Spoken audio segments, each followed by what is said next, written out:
The great problem with you listening to many voices is the fear of making mistakes. Yes, what happens? You acquire a syndrome. What is a syndrome? Something that leads you to walk in circles. This fear of making mistakes, of acting, starts with fear. You are afraid of making mistakes, of failing. Why? Because you are insecure about your own capability. You say, I don't know, I can't, others are more intelligent or capable than I. So what should I do? I must learn. I must listen to many people. Then you start to listen to 1, 2, 3, 5, 10 people. You start paying for courses on the internet. You start to read books. You start to watch videos because you say, I need to learn because I'm not capable, I'm not good enough yet to do what I must do. Then, what happens? You never think that you are ready, that you know enough. So you remain in this vicious cycle because you always find another voice, someone who supposedly knows better, what is better than you. This is the course, this is the person, and if you learn from them, if you read their book, if you do what they did, then you have success as they have it today. This is the greatest problem that people have. So what is happening in reality? Why can't you come out of this cycle?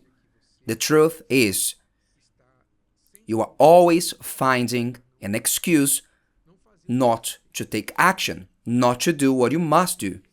The reason of this excuse is your fear. You remain in fear. See what the Word of God says.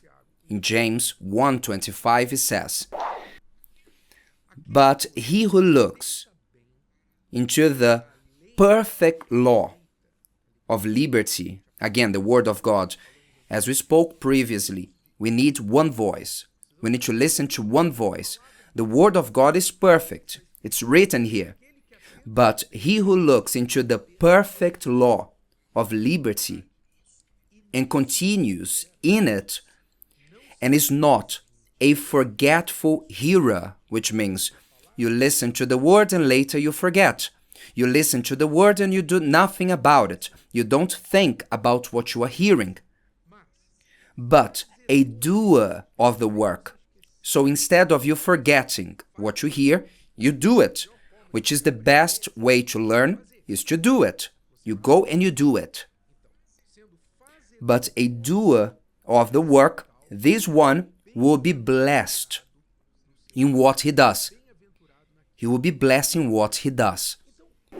So what is the secret for you to be a decisive, well-defined, and successful person? Instead of being divided, confused, anxious, insecure with fear, what is the secret? It's the following. For you to do, for you to learn. Pay attention. Keep this with you. Nobody was born knowing. And nobody knows everything. Nobody started knowing it all. Those who are supposedly experts, specialists in something, they made many mistakes to become an expert. They had to make mistakes for them to learn. So if you truly want to learn, don't remain stuck in the idea, I must read and study. Soon I will speak about studying. It's important to do it, but don't think that you need to prepare yourself in a perfect way, if such a thing exists, before you do something. If you want to learn to drive, you have to sit in the driver's seat, start the engine, you have to release the brake, and speed the car. You have to sit in the car and drive it. If you want to learn how to cook, you have to get the ingredients, chop them, and you have to burn some food. You have to waste lots of ingredients until you become good in the kitchen. If you want to learn how to write, initially you will write wrong, something that nobody wants to read? Do you want to learn how to pray, to have intimacy with God? You have to bow your knees, and there will be days that you will bow your knees and nothing will come out of your mouth, but you need to start. Do you want to become a business person, to be your own boss, to have your own business? You have to start a business. Don't try to go to college to learn how to manage a business and only then to start your company. With all respect towards study. And here comes the part of the study. So, Bishop, is it wrong to study? No, I'm not saying that. You need to know about what you want to learn. You need to learn these two things. You need to choose well who you are going to learn from. Because for you to learn something useful, you must know those who are teaching you have the best interest for you, not for them. They really want to share something with you. They want to transfer something to you. The best teacher is the one who gives. The best teacher is the one who thinks about the student, not the one who wants to take something from the student.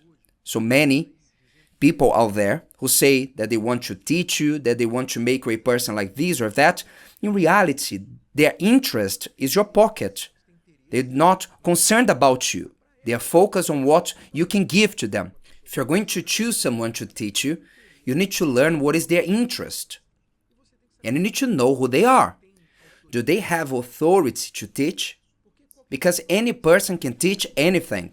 Today, in the AI era, any person can put a text somewhere and speak about it. They become an expert because they have learned on social media, through AI. The intelligence is not theirs, it's artificial, as the name says.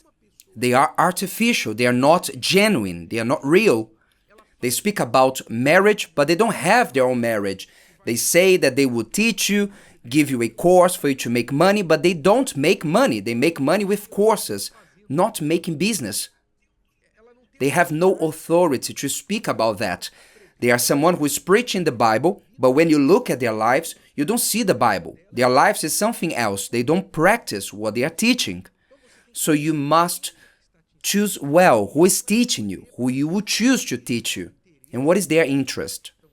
So when you choose well, who really wants to share something with you for your growth, for your interest, then it's worth it for you to learn.